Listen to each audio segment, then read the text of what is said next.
Sure we are. Hey guys, Photog not here. I messed up. Did something bad. I made a video about selling my Fuji X100, and I didn't give you guys any explanation why I did that. And of course, cool as you guys are, you called me out on that. So here I am back just to tell you a little bit about what's the reasoning behind that madness of selling such a wonderful camera. The reason that I did the video without telling you exactly why I sold it, but just to pay an homage to the camera, to its pros and cons and how great it has been through the years, is actually because the reasons for selling it is it's sort of personal. It's not really photography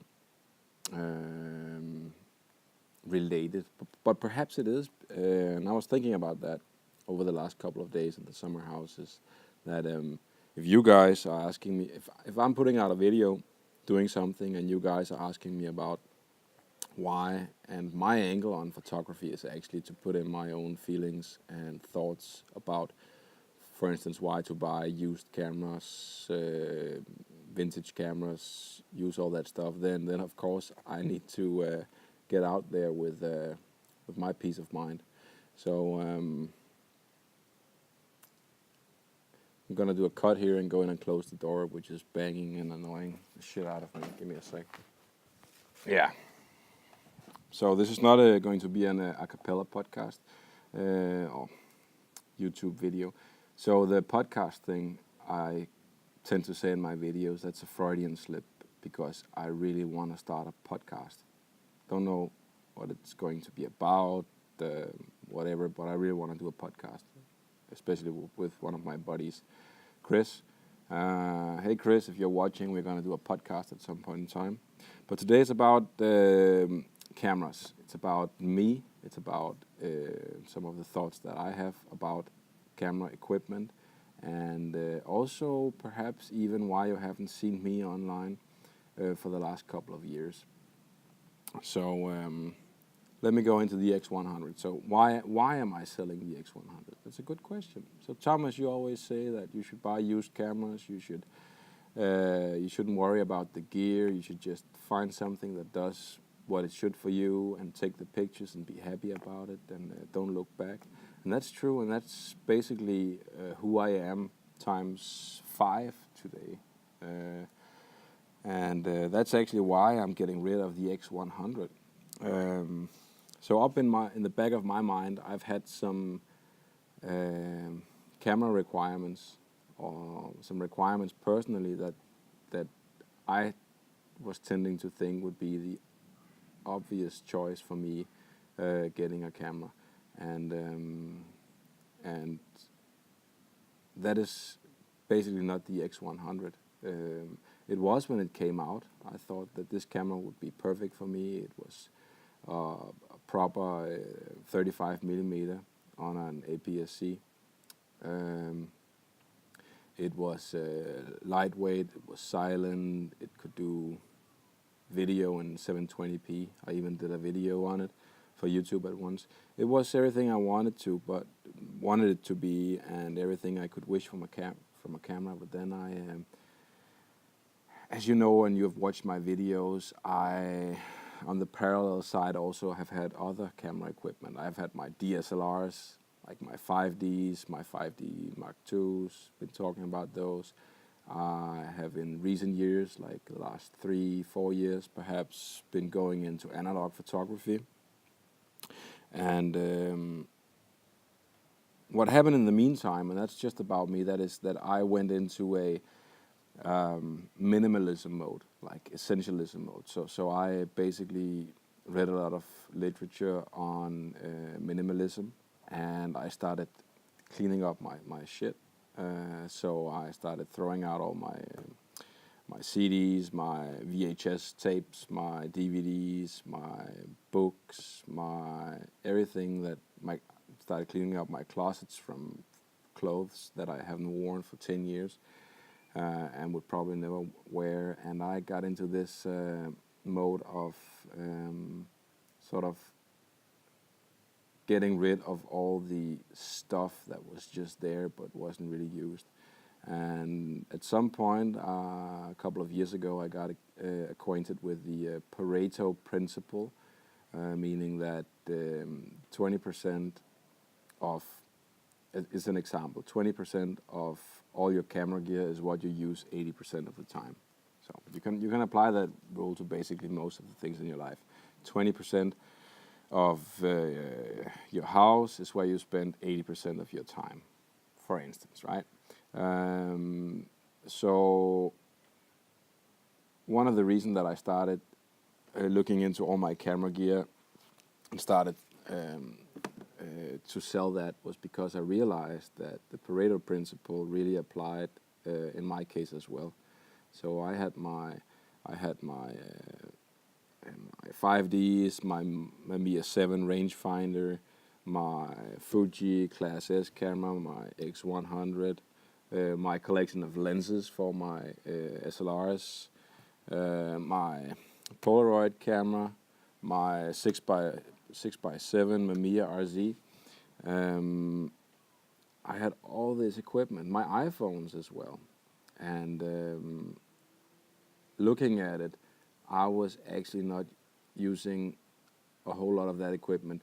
But that really isn't the point why I'm selling a lot of my camera gear right now. But it's part of it. It's part of my, when I go out in my shed and I look at my shelves and I just see the cameras all over. And there are also cameras I didn't bring out today, like my Fuji 6x9 medium format analog camera, my GoPro, my plenty of cameras in there. But yeah, I've been a hoarder, I've been a collector, I've been looking past midnight on eBay, looking for that camera that just had that one property that would be cool to try out someday and take some pictures with. And then so when it's late and you had a couple of red glasses of red wine too much, you just click and buy that stuff, and it just sits on the shelf, collects dust. And I really hated that. I hated that I had all this equipment and I wasn't really using it more than 20% of the time. But that's just one thing. I apologize for the sound, but it sounds like my neighbor's cat is making some mating ritual, which would make sense since she jumped my cat on this terrace a couple of days ago. So I'm recording the audio on this little bad boy here, so hopefully you can hear it.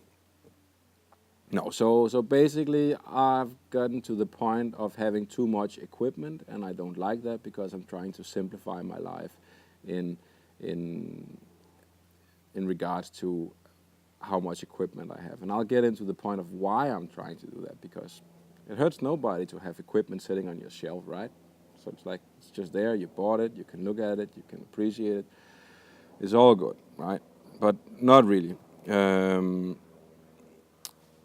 I'm gonna skip one page because it really fits into to the actual reason why. So it's summer vacation in Denmark, and as you can see from the gray weather and the rain and the wetness on the table, it's been raining. But it's summer vacation. We'll get some sun at some point. We had some. But next week I'm going to a camping site in Denmark, and I'm bringing my family, I'm bringing my kids. And I gotta bring some camera gear. You know, I gotta take those pictures and record that video and get all that stuff in the camera. And here comes my biggest issue with all my gear is I suffer from what's the word, paralysis of choice when it comes to picking the right gear to bring on my trip. So I can bring my Fuji X100 on the trip. That could be everything. I did that for the last for at least for a couple or 3 years of camping. I brought this camera, got the greatest pictures. Everything was good. But there were these occasions where I had to use, for instance, my iPhone to do stuff, or felt that I needed some other capabilities for the camera that I brought, and I was sad about it. I was sad about knowing that on my shelf at home, my equivalent to the X100, my Fuji Class S 35mm lens, was sitting on the shelf at home, because why was I shooting on my X100 when I have started my, the video, where I sit in my dad's basement scanning the negatives and have fun with that, and I love the analog workflow. So which camera was I supposed to bring? This was easy peasy, getting that stuff into the computer. This one was like the entire flow, and then was like, nah, man. So why shoot 35mm when I could bring my Mamiya 7 rangefinder, which I've sold to my good friend Jon Bjarni Hjartarson. Hey Jon. So no, but then I could bring my Mamiya RZ 6.7, and yeah, I could shoot medium format, and I could shoot some really cool pictures. I could shoot less pictures, which I'm a big advocate of, like getting in there and shooting those really thought out, really well composed pictures with the right exposure, all of that stuff, making a physical thing. Or I could just simply bring a Polaroid camera and just do Polaroids all summer, which would also be cool. Or I could bring my 5Ds, for that great 35mm look with the 35mm lens that I have from Canon. So I could do everything. So yeah, and even bringing the 5D would be better, which I did last year, because it's got superior autofocus capabilities to my Fujifilm X100. So I would get more shots in the box. So this is the problem. I don't know if you just got me like going back and forth all the things that I could do. And my real problem is that I will have camera pickers regret going somewhere, having brought one piece of equipment, thinking that I really wanted something else at this point in time, and it's just sitting there at home. So what I'm trying to do now is basically to narrow down my options and build that one particular piece of kit that will be my one camera, one purpose camera for everything. So a camera that has the flippity-floppity screen, like that one. It has video recording capabilities. It shoot pictures as well. It has autofocus. I can do all the things that I. Shh. If you can't hear it, goes like.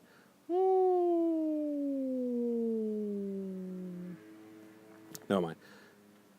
So I actually found that so when the 80D Canon 80D came out, I was like, okay, this is the camera that will sort of replace all my cameras, and it will make me have a more simpler workflow in regards to connecting via Wi-Fi, putting that on my cell phone, using one or two apps to do something to the picture, and then just use that. And then I could be free from sort of the prison of having to choose what camera for what occasion.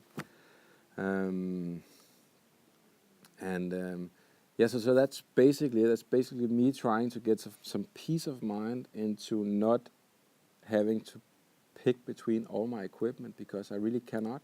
And I know that the 80D is not a perfect camera, but it's 80% of everything that I need, and everything that it doesn't do, like shoot medium format pictures, it doesn't really matter in the long run, really. And And it's funny because I actually sold my 5Ds because I only use my 5Ds for taking portraits of people, like really quality pictures, because it's such a great camera. But then I thought, no, but in the future, if I really want to take some really, really good quality pictures, portraits of people, then I'll of course shoot it on film, which I still do today.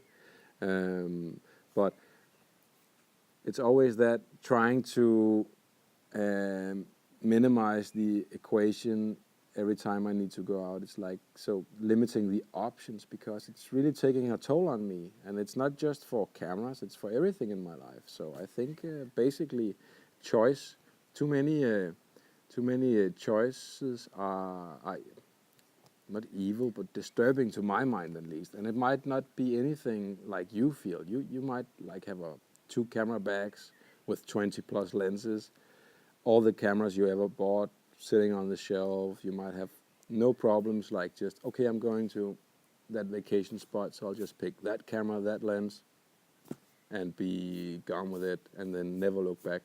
But not me. I always sort of regret not having brought another piece of equipment with me, or something else. Perhaps even after a couple of days, saying, it would have been fun to shoot this on black and white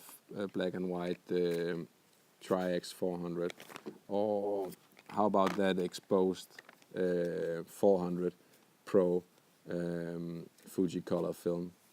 That would have been cool, just to see, have something special and surprising after it would be developed. So basically, I put myself into a trap here, guys.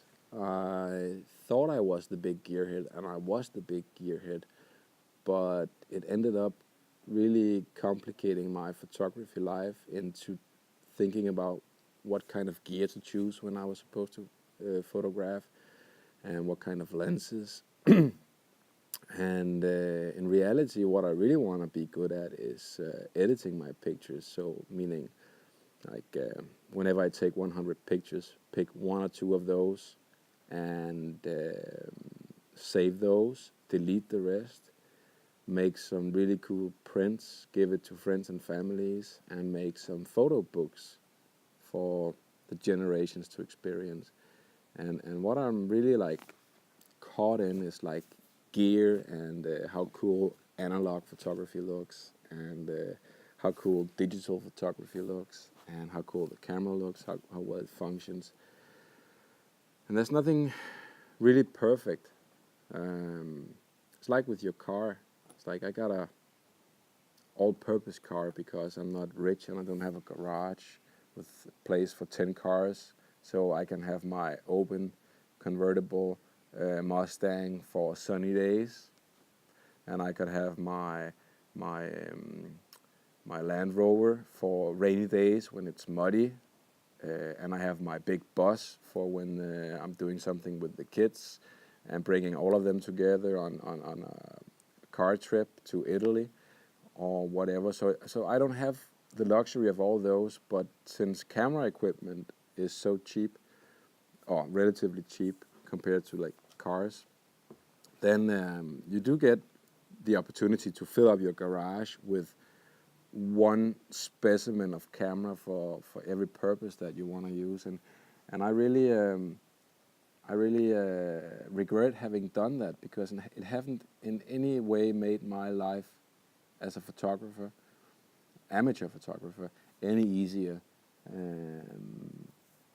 And especially not just a simple situation where I brought 2 cameras with me or 3 cameras with me, and so I'm going out on this trip, I'm gonna shoot that sunset, I'm gonna do those pictures. What am I going to do? What camera I'm going to bring in? And I need to spend mental capacity on that, and I really don't want to. I just want to bring my 1 camera, my 1 lens, and know that that is all that I have, and that is my only option to bring that and make the best out of that particular piece of kit.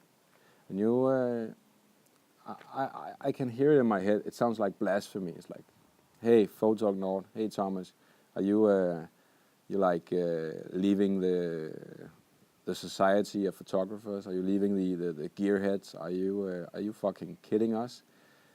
Yeah, no, I'm not kidding you, but sort of the way I feel right now, and yeah, I just need to minimize all my options to have that one thing. Try and do that for a couple of years, see where I end up.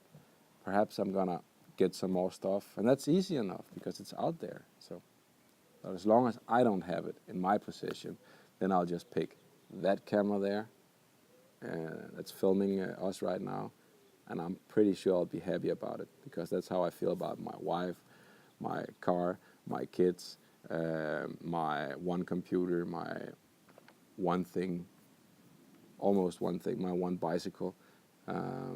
It's pretty cool. I don't need all that shit. So, yeah, that was a long rant, and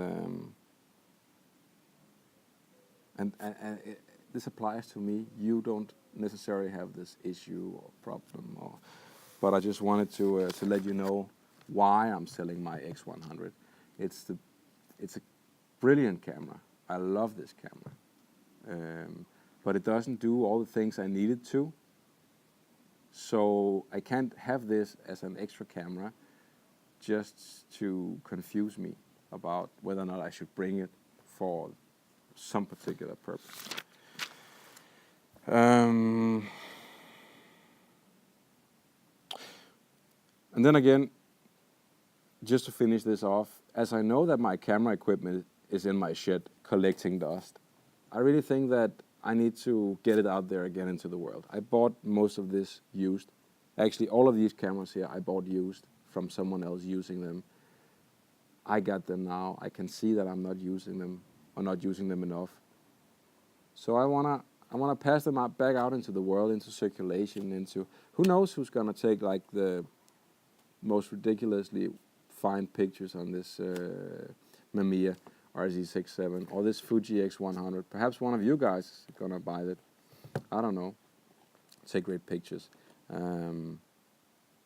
Yeah, and in 5 years I might be buying it back. Who knows? Perhaps I made a mistake, but it's just how I feel right now, and I think I don't want to let all that gear get me down from what's really important, like all the other things in life. Same with all other gear you can get. It's not about the gear. It's about you. It's about creativity. It's about getting peace of mind to actually have that focus on what's going on. And this is distracting me. Sorry, guys. That's how it is. Yeah. So I hope that explains basically why I'm selling my X100, why I'm trying to get peace of mind.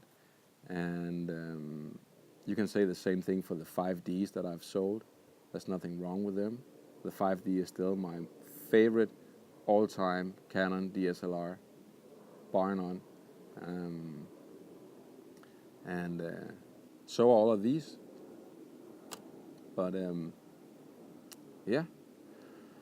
So thanks for listening to my rant for once. I know this was a bit of a cappella style rant just going off, but I think that's basically the new me.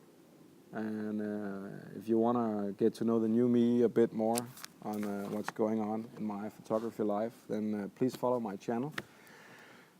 I'm also starting a vlog, a video log, just about, not particularly about photography, but that will definitely be a big part of it, but also all the things that's happening in my life in regarding to minimalism, stoicism, existentialism, all these weird philosophies that in my 30s, in my family days, I've really taken upon myself. And I find great pleasure in that. Training, cooking foods, I don't know, getting drunk with my buddies, everything. The podcast, I really want to do a podcast. And if you guys think I'm totally out of whack, let me know with a note down below saying, Thomas, come on, gotta be shitting us. Hey, yeah, that was actually pretty cool. I have had some of the same thoughts myself. I would love to hear that, because then I'm not just the only guy putting myself out there.